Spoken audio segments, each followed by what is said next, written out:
The air around us is full of all sorts of particles bouncing around and riding the breeze. If those particles make it into our lungs, they can wreak all sorts of havoc on our bodies. But in order to get there, they have to make it through a harrowing gauntlet of obstacles that, thanks to evolution, exists to protect us. On their journey to the deepest parts of the lungs, the particles face three major challenges. The first is the nose hair forest, which is packed with coarse, sticky hairs. Many particles can skirt this defense easily, but it's hard for the biggest airborne particles like sand or large pollen grains to make it through the tightly packed bristles without getting stuck.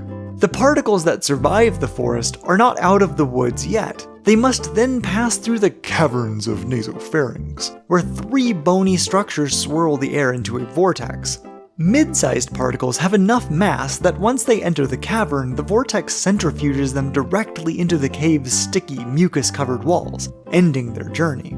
Still, some of the smaller particles sneak through by riding the turbulent air current to the other side. The particles that weather the vortex still have one more challenge: the deep, dark bronchial tunnels, which are a labyrinth of branching, ever-narrowing passageways between the windpipe and the lungs. Because super small particles are light enough to ricochet off air molecules, lots of them end up bouncing right into the glue-like tunnel walls. To survive, particles have to be small enough to have made it this far, but big enough that bouncing off of air molecules doesn't send them into the walls. This last obstacle, along with the others before it, is a tough challenge, which means that only rarely does anything survive the gauntlet, pass from our lungs to the bloodstream, and wreak some serious havoc. For thousands of years, this gauntlet filtered out most airborne stuff, like sand, dust, and smoke, with only the occasional problematic particle sneaking through.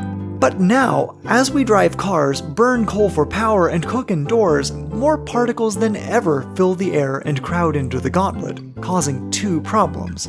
First, all these particles clog up the obstacle's sticky surfaces, making them less effective. And second, lots of today's airborne particles happen to be a problematic size. They're small enough to pass through the nose hair forest and caverns of nasopharynx, but big enough to avoid getting captured in the bronchial tunnels. From there, these problematically sized particles follow the airflow to the lungs, cross into the bloodstream, and then hitch a ride to pretty much any organ in the body. Once they arrive, they can cause all sorts of damage, like cancer, cardiovascular diseases, and strokes.